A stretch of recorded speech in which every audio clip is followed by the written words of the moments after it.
ও যুবক, 14 তারিখে ফুল দেওয়ার লেগা পাগল হয়ে যাও, 31st নাইটে রাত মানানোর জন্য দেওয়ানা হয়ে যাও, আর তোমার জন্য মুহাম্মদুর রাসূলুল্লাহ এখনো চোখের পানি ঝরাইতেছে রওজায়ে আতহার। বিশ্বাস হয় না? চলো আমার সাথে, আমি লোক দেখায় দেব। চলো আমার সাথে, আমি তোমাকে দেখায় দেব। এখনো চোখের পানি ঝরায়। দুনিয়ায় যতদিন ছিল ততদিন ঝরাইছে।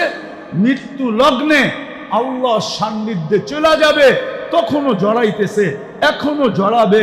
আবুল্লাহ সামরকান্দি বলে, কবর থেকে কানতে কানতে উঠবে। আমার তো মনে হয় আমার জাতির দিনের ভিতরে দিল নাই, পাথর পাথর পাথর। নাইলে দিল কেন কাঁপবে না, চোখ দিয়া পানি কেন এই কথার পরে ঝরবে না যে নবী মুহাম্মদুর রাসূলুল্লাহ কিয়ামতের রাজা। আল্লাহ মালিক বটে, রাজা আমাদের নবীজি। আমাদের নবীজি বলছে, লেওয়াউল হামদি বিয়াদি ইয়াউমাল কিয়ামা, কিয়ামতের দিন আল্লাহর ঝান্ডা আমার হাতে থাকবে। আল্লাহ ফখর, কোনো গৌরবের বিষয় না। সারা দুনিয়া চিৎকার দিবে নফসি নফসি, আর বলবে হিসাব কিতাব শুরু হোক।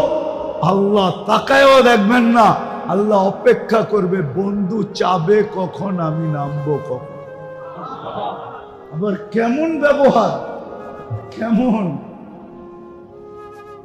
প্রত্যেক নবী রসুলের জন্য প্রথমটা ঠিক রাখছে, লা ইলাহা ইল্লাল্লাহ।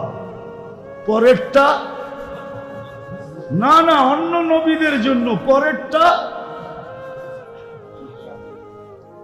এক একজনেরটা এক এক রকম বানায় দিচ্ছেন, ঠিক না? কিন্তু নিজের বন্ধুরটা কেমন বানাইছেন, লা ইলাহা ইল্লাল্লাহ। ওইখানেও কোনো নুক্তাওয়ালা হরফ নাই, বন্ধুরটার ভিতরে কোনো নুক্তাওয়ালা হরফ নাই। মুহাম্মদুর রাসূলুল্লাহর ভিতরে কোনো নুক্তা নাই। নিজের কলেমাও 12 অক্ষরের, বন্ধুরটাও 12 অক্ষরের। দুটা দিয়া 24 বানায় দিছে। আমাগো দিন রাত 24 ঘন্টা। দিন রাত কত? দিন রাত 24। এটাও একটা কারণ আছে, ওটা পরে বলবো। তো যেটা বুঝাইতেছিলাম যে আমরা পাইলাম কি, দিলাম কি, করলাম কি।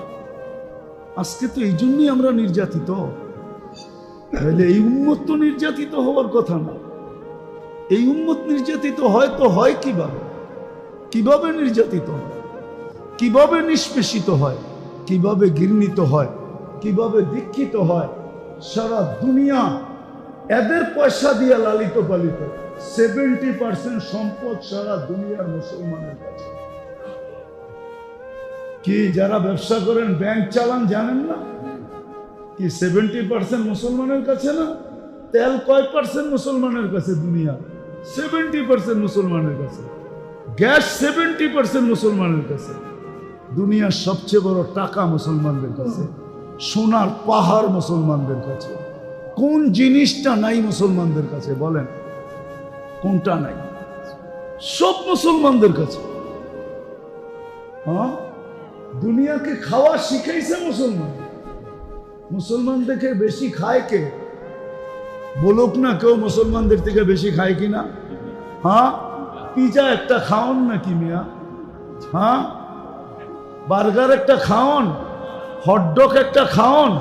এটার খাওন কয় কে? আমারে বুঝান তো, এটা খাওন নাকি? হ্যাঁ, কি নুডলস একটা খাওন? দুনিয়ারে খাওন শিখাইছে কে? মুসলমান শিখাইছে। মুসলমানের চেয়ে বেশি আইটেম খায় কে? আমি তো পরীক্ষিত।